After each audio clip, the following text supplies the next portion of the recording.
Okay, hello there, people, and what's up, wrestling fans? Is what one thing I want to go through is TNA Impact, and here's the thing. One thing I want to tell you is that this Impact is like you could consider a preparation for Bounds of Glory and stuff, and man.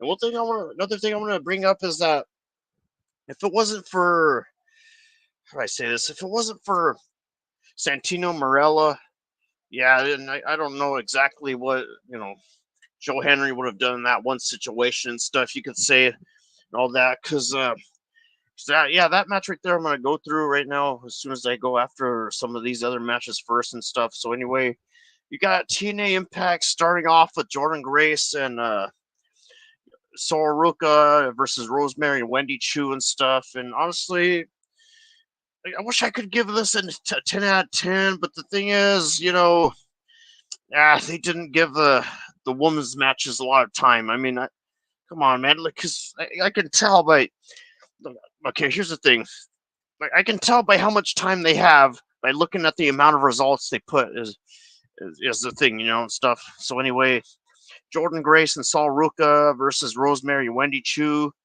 We have Saul Ruka hitting a crossbody and Rosemary and looking for a tag, but Wendy Chu clears her from ringside with Wendy Chu getting a Cobra clutch on Saul and teaming up with Rosemary for a double suplex. But Saul reverses it into a neck breaker, you could say, and tags to Jordan Grace. Stuff, Jordan Grace being the one person with the muscular arms and stuff. And yeah, I'm not really I wouldn't be really surprised that Jordan Grace managed to win that situation because, like, honestly, like she is pretty strong. I gotta tell you, like, really strong, you could say, and that's what's been going on right there in the situation and stuff, man. And also another issue I had with this show is that for some reason TNA just didn't include several of their matches on their channel and stuff, man. That's what's been going on and stuff, and yeah, that's the thing. Like, what's going on with that? I just didn't like that because when I went through the results and stuff, I noticed that there were some matches that I wasn't familiar with. Like something felt a little bit off, and the matches that these results were talking about were missing from the channel and stuff because they didn't upload it. And I was thinking, I just had to look twice to be sure and stuff, and that's what's been going on and stuff. So anyway, so yeah, Jordan Grace and Saul Ruka defeated Rosemary and Wendy Chu by disqualification and stuff. As Tasha, Rosemary, and Wendy Chu continue the attack until Masha's music hits and they bail and stuff right there. As Gia Miller was backstage with Frankie Kazarian. And not only that, Kazarian asks if she believes in Joe Henry and says the answer is no. Because, yeah, that's the thing right there. Some people. Some people are cool with Joe Henry, and some are not. Like AJ Francis, for example, he just doesn't care about Joe Henry and stuff. Even though Eric Young, on the other hand, chooses to believe in Joe Henry. That's the thing you could say right there and stuff. So yeah, where were we? Oh yeah, yeah. I think you say they beaten Joe Henry before, and he'll do it again and stuff. And that's what I guess Frankie Kazarian was saying right there and stuff. So yeah, even though Frankie, he was very close to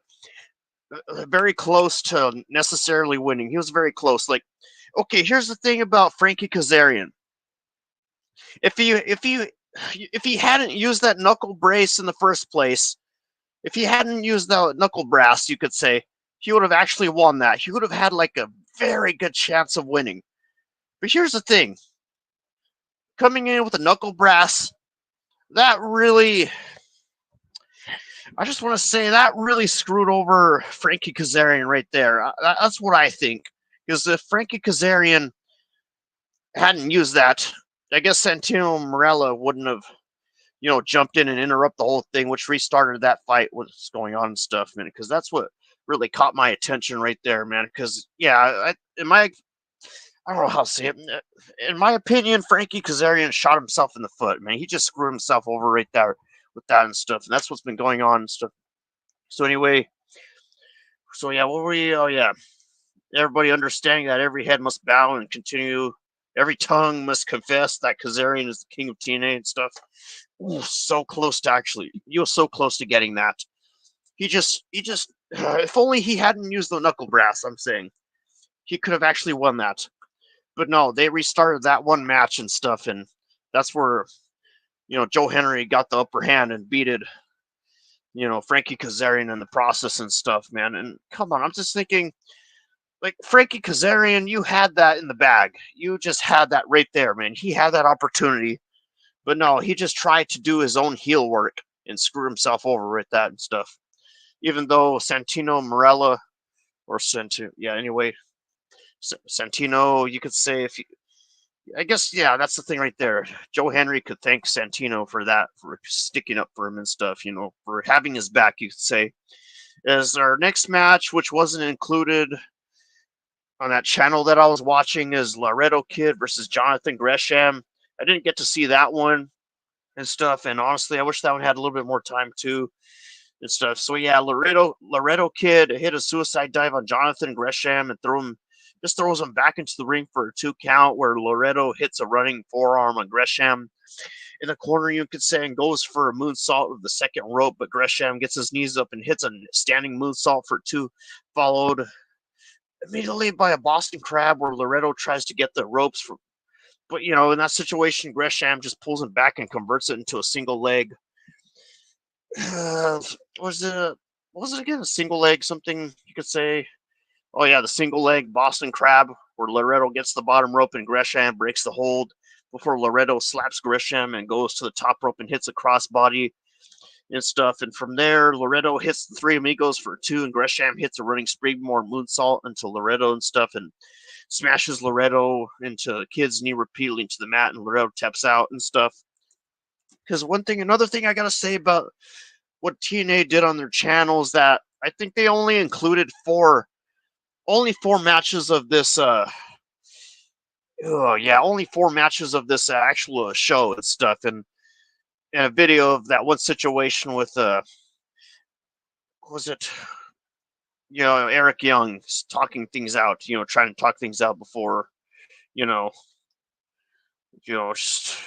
before Josh Alexander just turned on Eric Young and jumped him in the process after giving him a hug and stuff, man. I mean, that just shows it right there, man. That shows you right there why the fans, the crowd, they chose Joe Henry over Josh Alexander. Because look what Josh Alexander did. He turned on Eric Young like that and just jumped him and just started beating him and stuff. I mean, come on, man.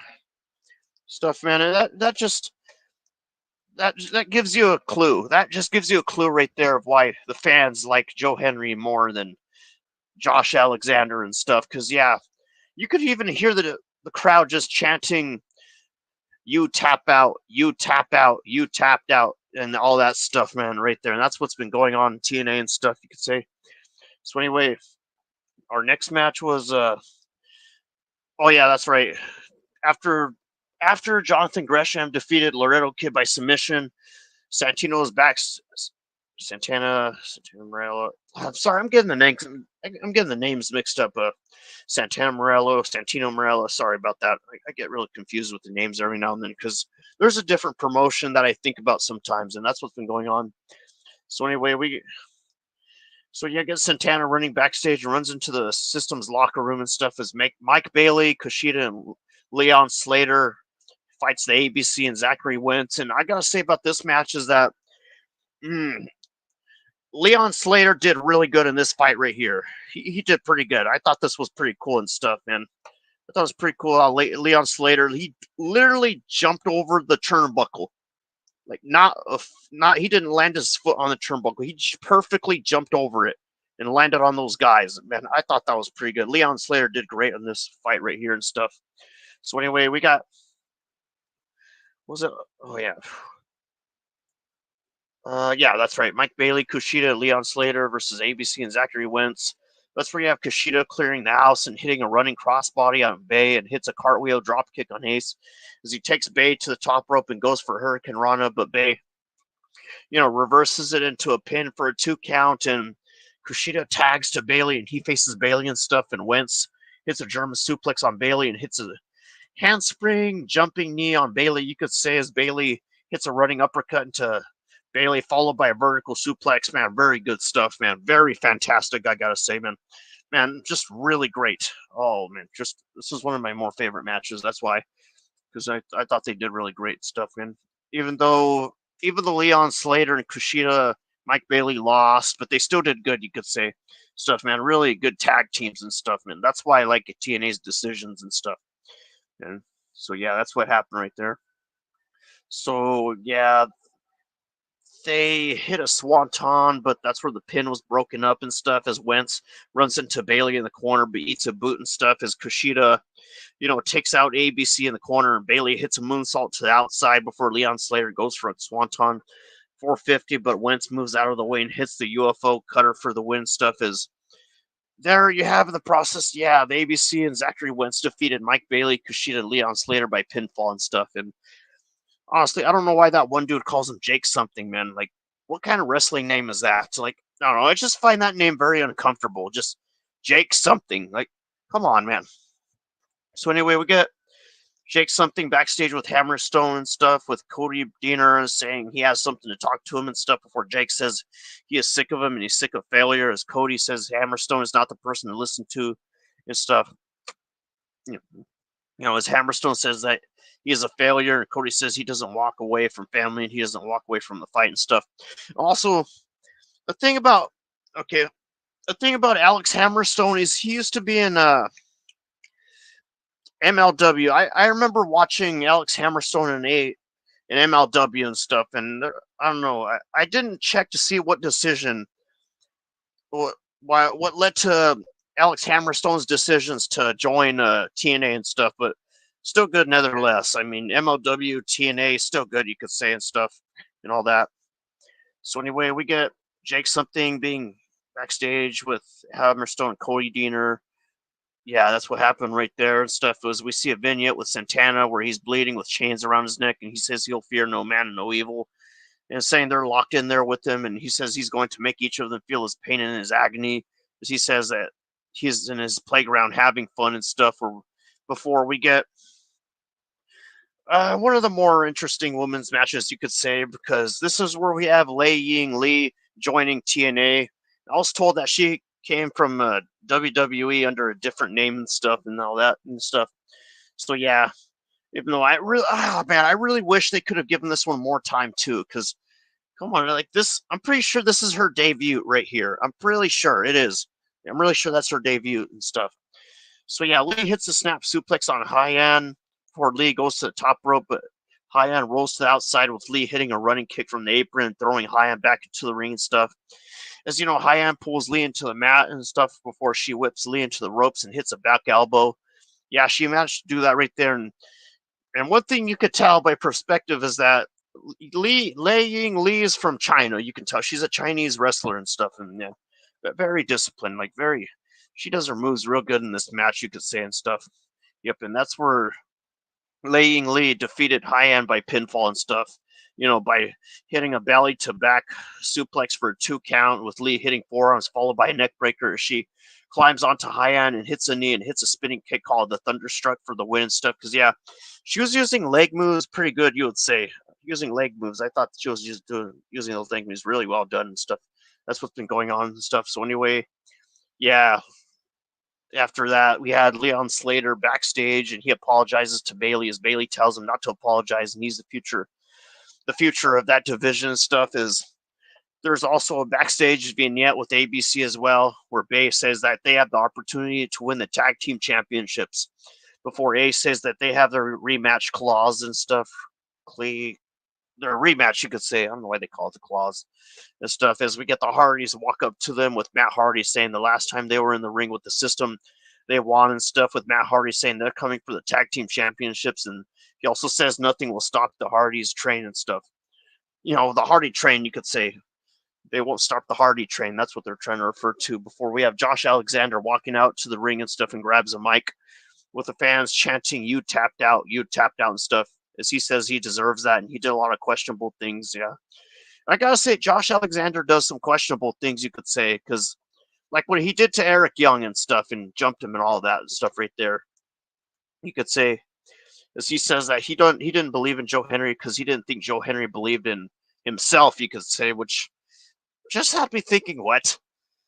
So, yeah, it's just like, so Josh Alexander was saying that, like, he didn't believe in Joe Henry because Joe Henry didn't believe in himself. I find that a little bit ironic because Joe Henry's a pretty confident guy, and yeah, he does look like he believes in himself. You could say, man, it does feel like that. You could say, and that's the thing, right there. So anyway, you get I don't know how to say this way. You get he also saying that Joe got the toughest fight that Josh could bring and stuff. And as he says that in the ring with these three letters, makes him remember the matches and the fans like those there were in San Antonio and stuff where the other show was at and stuff. As he says, he had a friend who was the lifeblood of TNA saying something to him, and he calls out Eric Young before Eric Young says Josh is the real walking weapon and stuff. Despite Josh Alexander just turning against him and all that, because I mean they hugged it out. So that's the thing. I mean, they made an agreement, they hugged it out and stuff, and what happened? Eric Young just turned against Josh. No. Josh Alexander turned against Eric Young and stuff, and that's what's been going on. So, and all that. So, anyway, he says he has also said nobody personifies professional wrestling excellence more than him and stuff. As he says, if he's the lifeblood, then he's the heartbeat. And he says that feels good to see the real him back. He says, like a man, Josh said, he went out on his shield and stuff. And also saying Josh didn't go down on the wrong path, and he offers his hand. Yeah, he offered a handshake and stuff before they hugged it out and stuff. Not saying that Josh says, with Josh saying that he's not just a friend, he's also a mentor, and he's grateful to have him in his life. And what freaking happens? What does Josh Alexander do? He turns against Eric Young despite saying all that afterwards and stuff, man. That just leaves you wondering and stuff. Yeah, Josh Alexander really does questionable things, and that's what's been going on lately. So he says he's exactly who he needs to be, and he doesn't see that he's going to burn this place to the ground. So Josh goes for a C4 spike, but Macklin and runs out, and Josh bails in the process before Sinner and Saint run out and attack Macklin. As they feed Macklin to Josh, who hits the C4 spike, that's where Josh screams that he's the future, and that's all they got and stuff right there. So yeah, you got Santino Marella. There you go. Yep, that's right, Santino Marella. Yep, that's it right there. That's how you pronounce in the stuff right there. So yeah. Santino Marella was backstage with Steph DeLander, and Santino is also saying he had neck surgery too, and he advises not to come around here. As Matt Cardona walks in, and Santino books him in a Monsters Ball match against PCO. So yeah, because honestly, that's the thing about, how do I say this? Matt Cardona, PCO, and Steph DeLander. There's like a thing going on with Matt Cardona because I guess he doesn't approve of the relationship between Steph DeLander and PCO, because I mean Matt Cardona is supposed to be a real close friend of Steph DeLander, but he decided to crash that wedding, for example, which is also what happened, and that's the thing right there. So anyway, what else was there? Oh yeah, Santino Marella being backstage with Steph DeLander, and Steph saying he had neck surgery. Yep, that's what went on. So our next match, which also wasn't included on the TNA YouTube channel, was Heather Reckless versus Gia Brookside, you could say, where we have Ash by Elegance coming out to ringside with their personal concierge before Gia hits a baseball slide to Reckless on the outside and hits a vertical suplex outside the ring before Gia throws her back into the ring and stuff. But Heather rolls to the outside and pulls Gia into the ropes from the apron before Heather goes to the top rope and hits a rarefied air for the win and stuff. And yeah, quick match. Yeah, swash matches, man. Like, why can't TNA give the women's wrestling more time, especially the new one, Lei Ying Lee. That wrestler deserved more time for her debut because she's new to TNA she's new to TNA. That's the thing right here during this time and stuff. So yeah, Heather Reckless defeated Gia Brookside by pinfall and stuff, and from there that leads to the main event. This one, I'll say, this one had some twists and turns in it, man. This one, I did not expect this, man. Because let me tell you, I actually thought that Frankie Kazarian was going to win this one. I thought he was going to win it. That's the thing. That's what's been going on. I thought he was going to win that. So yeah, Joe Henry versus Frankie Kazarian, the #1 contenders match and stuff. So yeah, where we have the TNA World Champion Nick Nemeth theme hitting, and out he comes to join Tom Hampton and Matthew Renwalt on special guest commentary for our main event of the evening of that show and stuff. Well, this week's main event was a TNA World Championship #1 contenders match with Joe Henry squaring off against Frankie Kazarian, with the winner moving on to challenge Nemeth for the TNA title at TNA Bound for Glory 2024 on October 26th in Detroit, Michigan and stuff. So yeah, this show is, yep, like I said earlier, this show is like a preparation for Bounds of Glory, which is going to be happening next month and stuff, which is happening in a month from this time, you could say, and stuff. And that's what's been going on. So anyway, we get Hendry's theme hitting, and he makes his way to the ring to a big reaction from San Antonio crowd as Nemeth sings his praises as someone who definitely has something special and all that.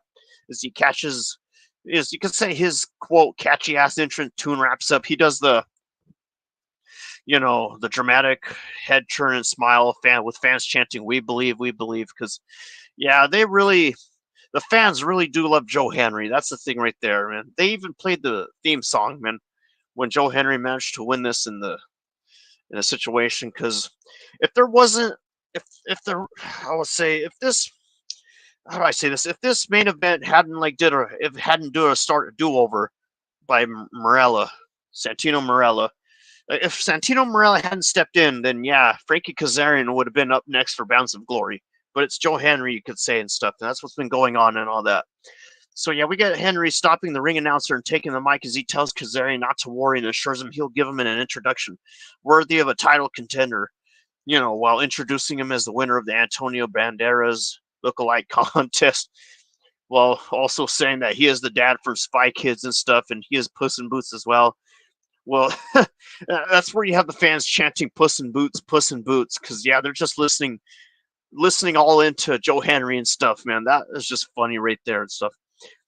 Before he can finish his sarcastic intro, Kazarian attacks him and things start off with a bang between those two. And you can say right there as Henry immediately starts fighting back with however upon taking over and stuff. And that's what happened. And I thought that was a really good way to start the fight right there in the situation, or the main event, you could say, is we get Hannafin talking us into a mid-match. We don't care about commercial breaks, man. Come on, TNA, come on. Don't be like AEW, man. Come on, man. So anyway, we get the show returning before we see Kazarian is in a comfortable, Kazarian being in a comfortable offensive lead so much that he exits the ring and grabs the mic as he rolls back into the ring and asks the fans if they still believe in Joe Henry and stuff. Is the fans still chant that we believe, because yeah, TNA really loves Joe Henry and stuff, man. And if only WWE fans could have acknowledged that, of how much the TNA crowd likes Joe Henry, who's from NXT, which is a part of WWE. And that's the thing right there, man. I just don't understand why WWE fans don't acknowledge that, because come on, like, that's the thing. They say TNA sucks despite bringing over wrestlers from NXT into TNA, and they still want to say TNA sucks. Like, what gives, man? Come on, like, where's the respect? Where's the appreciation? Like, come on, like, because like NXT is making, how do I say this? NXT is making a good example in TNA. Like, they're doing good and stuff, man. That's the thing. And sadly, the WWE fans don't acknowledge that, or at least most of them. And that's the thing. Man, it's just, come on. It's not cool at all, man, to be like that. So anyway, we get Kazarian continuing to verbally taunt his fallen foe as, Henry recovers and attacks Kazarian before Henry begins taking back over control of the offense as the San Antonio crowd comes to life, and Henry just looks for the standing ovation, but, doesn't get it and stuff before Kazarian starts to shift the momentum back in his favor. But not for long in that case, as you get the Puss in Boots chant from the fans in the Impact Zone, leading to another Henry comeback. This time, Henry locks Kazarian in the ankle lock that looked close before ultimately, however, Kazarian made into the ropes. Again, as we see Kazarian fight back as he hits with a big slingshot DDT before Henry takes over again and launches Kazarian out to the floor before Henry heads out after him as he hoists Kazarian up and holds him for a stalled suplex on the floor and stuff before Kazarian reaches into his bag and slides a set of brass knuckles.